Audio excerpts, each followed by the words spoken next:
Kung magsugod ta sa atong pamalandong dinhi sa atong unang pagbasa,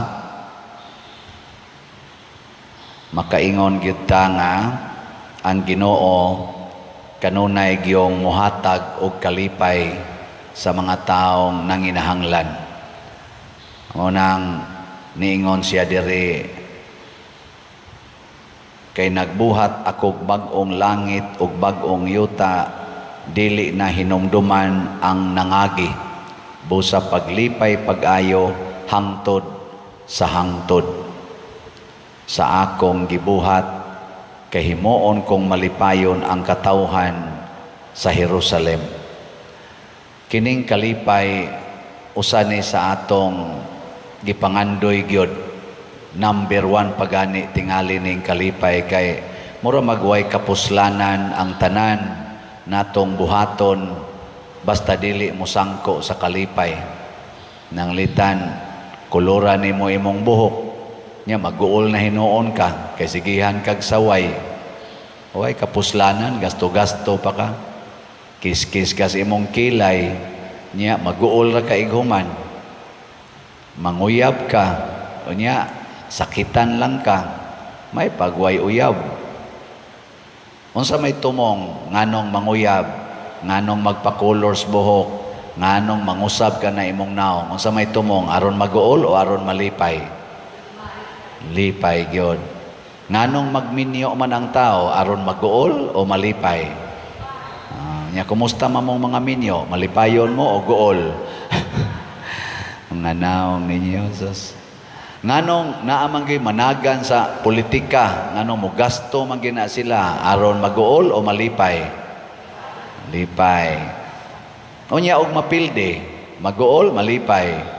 Oh, magyaw-yaw, magsige, yaw-yaw. Ngano man, kay ang atong gibuhat manggod, makapaguol nato, kay dili manggod ang Ginoo maoy atong gisunod.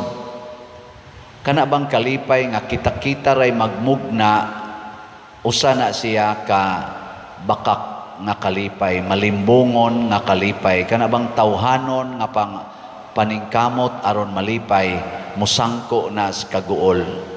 Pero kung ang ato ganing kalipay atong gipasubay sa gustos Ginoo, mao na siya tinuod nga kalipay. Munang niingon diri ang Ginoo, ayaw na lang mo paningkamot nga himsog gyud inyong lawas, taas gyud inyong kinabuhi, dili na mo'y akong kinahanglan nga inyong pangayoon ako.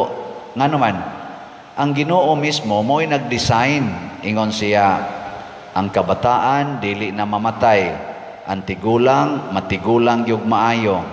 Ang mamatay kuno og 100 years old, isipon nga siya gisilutas Ginoo. So ang budget yus Ginoo nato sobra gis 100 atong edad.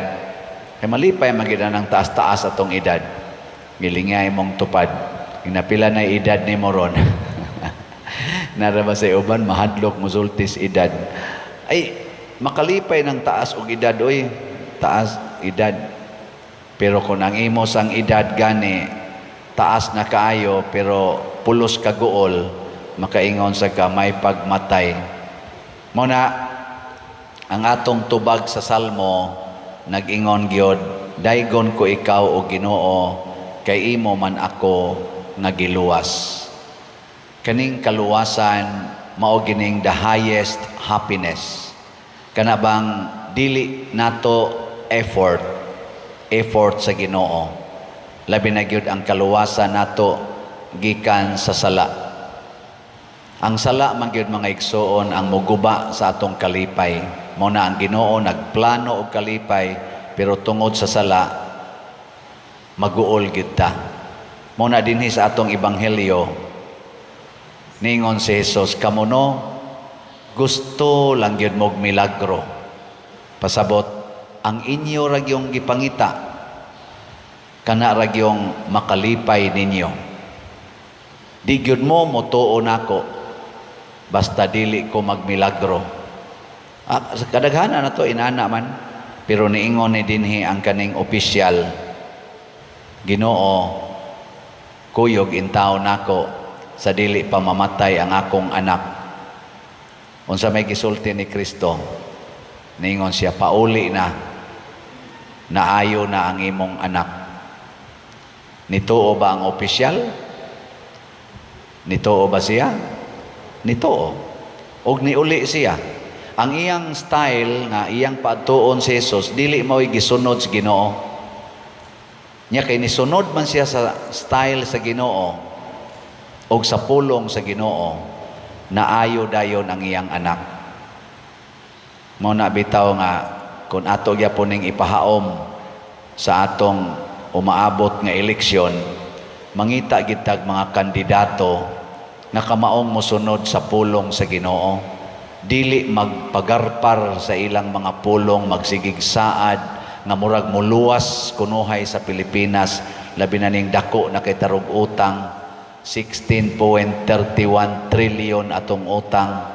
Pila na kay utang nato ana kada usa, average na tag 150,000 kada usa ka Pilipino tingali.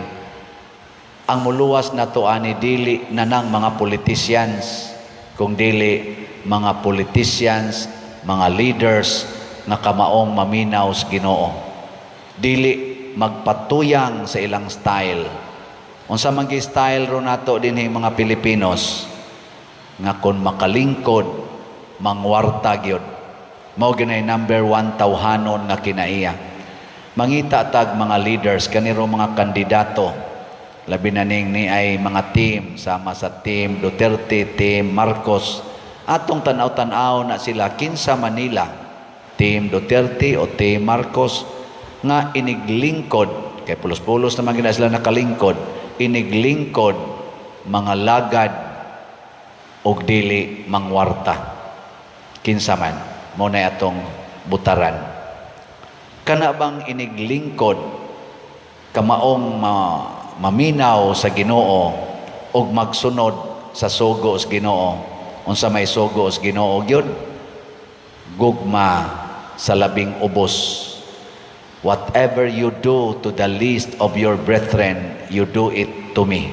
Kanang mga masakiton, mga ilo, mga byuda, mga sinalikway, matod pa sa atong salmo.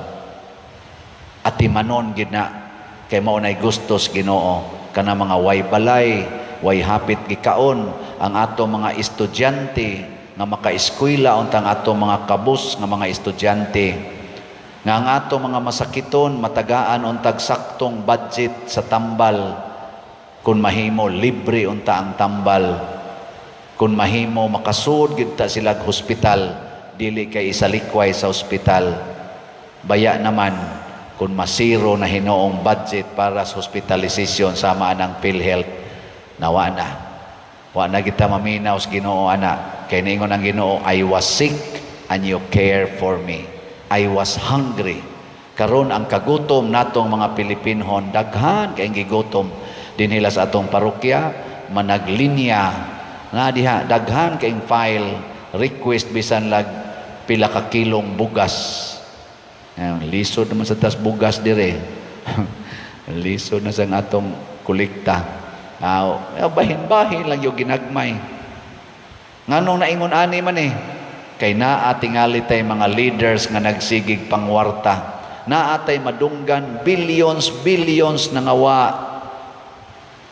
Kaluoy nato. Mao nang luwaso nato ang atong katilingban, maminaw tas Ginoo, magpagiya tas Ginoo. Og mopili tag mga tao nga mo leader nato, labi na karong umaabot midterm elections, pilion nato ng mga tao nga Diyos non, makatao, sa to na, makadiyos, makatao, makabayan. Kana gyatong pilion, dili nang sa man magpakadiyos, mudaog-daog sa mga tao, ug mutalikod sa atong bayan. Nga karon isyu kay nang naang atong soberenya. Nganong atong gisurrender ang atong soberenya. Mao nay giisyu karon tungod aning isyu sa Pilipinas versus ICC. Murag gisurrender kuno ang atong soberenya. wa na nato sunda ang atong konstitusyon, misurrender ta sa foreign court nga ni aman tay lig-on kaayo, effective kaayo nga mga korte sa atong nasod. Ga-operate man unta na ang atong justice system ngano kunong ningadto kita dayon sa korte sa gawas. Pero nalingaw lang sa noon ko sa akong nabatian kay tungod kunos pagkapriso ni President Duterte dito sa Netherlands, kanang Dahig, nahimo kunong tourist spot ang Dahig. Purting daghana mga tao mangadto. So nisaka ang tourism dito kay tibuok kalibutan mangadto naman kuno. Si President Duterte ra kuno'y nakahimo ana nga pagkapriso niya dito nisikat og maayo ang Netherlands og ang Dahig. Ako kadungog anang word nga Dahig. Kanang Hague bang kanang prisuhan sa ICC kamo nakadungog dai mo ana. Wow, oy, pagkaprisong President Duterte pagkadaghana ng moadtog Dahig. Kada adlaw na nay tao dito.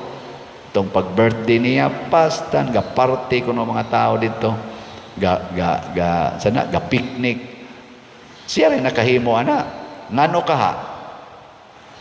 Ngano kang nakahimo, ani, President Duterte?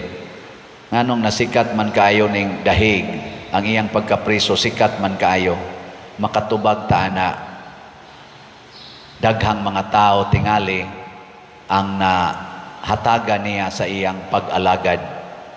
Although naagi maglagot, pero daghan gyud ang nahataga niya sa iyang pangalagad o ang ilang kasing-kasing natandog niining maong paagi niya sa pagpangalagad isip mayor, isip presidente. Iampo nato ang ato mga leaders nga motandog sa gugma o kasing-kasing sa atong katawhan pinaagi sa ilang mapaubsanon nga pag-alagad sa tao, sa Dios o sa nasod. Manindog ta.